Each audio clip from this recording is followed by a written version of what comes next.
seu julgamento você se considera uma pessoa mansa, como identificar a mansidão em outra pessoa? A Bíblia nos aponta que Jesus foi o maior exemplo de mansidão. Na carta aos irmãos da galáxia, o apóstolo Paulo atribui esta virtude ao Espírito Santo, presente nos filhos de Deus. Tomai sobre vós o meu jugo, e aprendei de mim, que sou manso e humilde de coração, e encontreis descanso para as vossas almas. Vinde a mim, todos os que estáis cansados e sobrecarregados, e eu vos aliviarei. Tomai sobre vós o meu jugo, e aprendei de mim que sou manso e humilde de coração, e encontrais descanso para as vossas almas. Porque o meu jugo é suave, e o meu fardo é leve.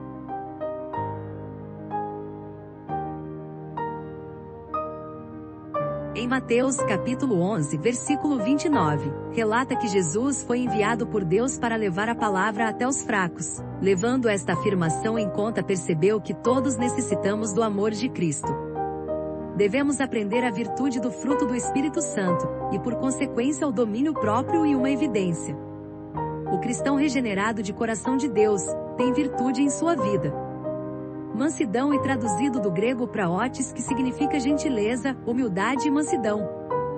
A etimologia utilizada no Sermão da Montanha pelo nosso Senhor Jesus Cristo, utilizando a palavra praos, traduzindo como alguém gentil, humilde, manso, perdoador, misericordioso.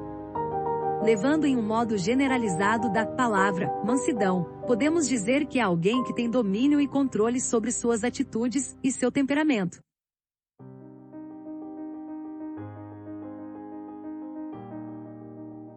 O maior exemplo de mansidão foi o nosso Senhor Jesus Cristo. Tomai sobre vós o meu jugo, e aprendei de mim, que sou manso e humilde de coração, e encontrareis descanso para a vossa alma.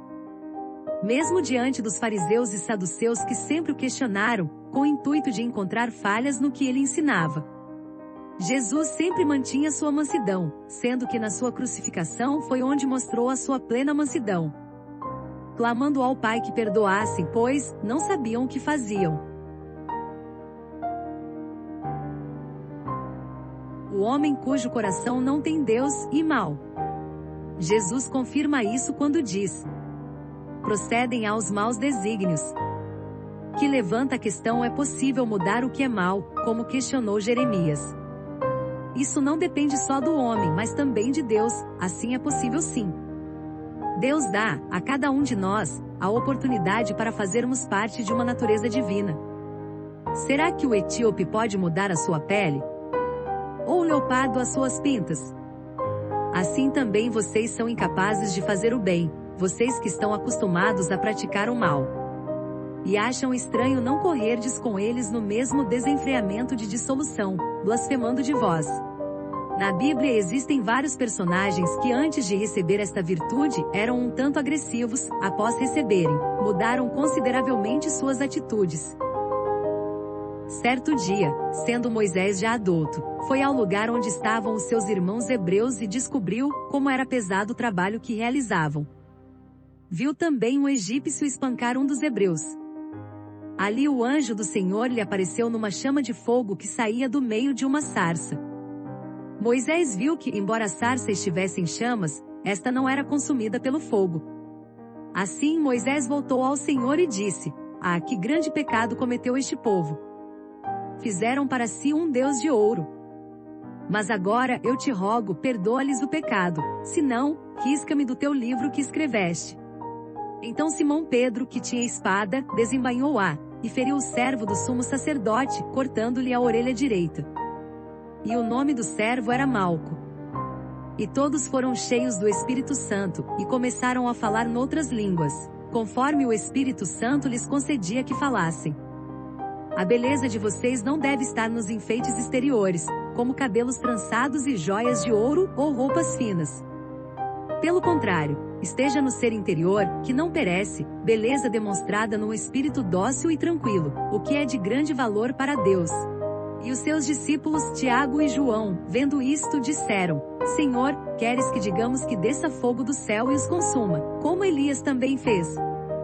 Eu, porém, vos digo: amai a vossos inimigos, bendizei os que vos maldizem, fazei bem aos que vos odeiam, e orai pelos que vos maltratam e vos perseguem, para que sejais filhos do vosso Pai que está nos céus. Meus filhinhos, estas coisas vos escrevo, para que não pequeis. E se alguém pecar, temos um advogado para com o Pai, Jesus Cristo, o justo. E ele é a propiciação pelos nossos pecados, e não somente pelos nossos, mas também pelos de todo o mundo.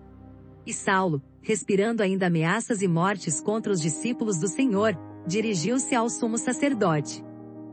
E Ananias foi, e entrou na casa, e impondo-lhe as mãos, disse: Irmão Saulo, o Senhor Jesus, que te apareceu no caminho por onde vinhas, me enviou, para que tornes a ver e sejas cheio do Espírito Santo. Porque pela graça sois salvos por meio da fé, e isto não vem de vós, é dom de Deus.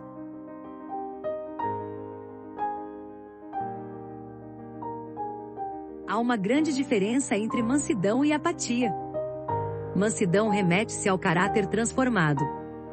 Já a apatia basicamente é indiferença, desinteresse consigo mesmo ou com o próximo.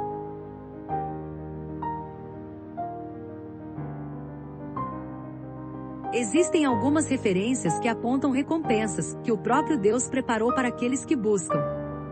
E os mansos terão gozo sobre gozo no Senhor, e os necessitados entre os homens se alegrarão no Santo de Israel.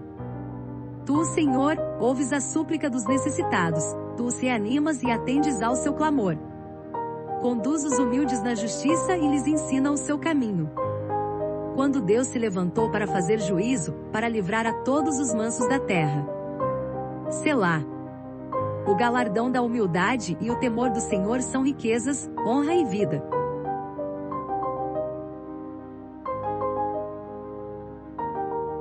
A mansidão e o resultado da verdadeira conversão a Cristo, que trilha os caminhos aprendem com Ele a serem mansos.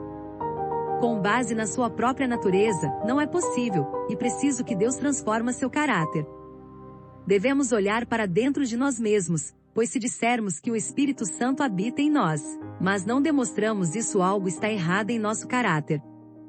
Pois, a mansidão e um fruto que nos é dado através do nosso nascimento, por meio do Espírito Santo.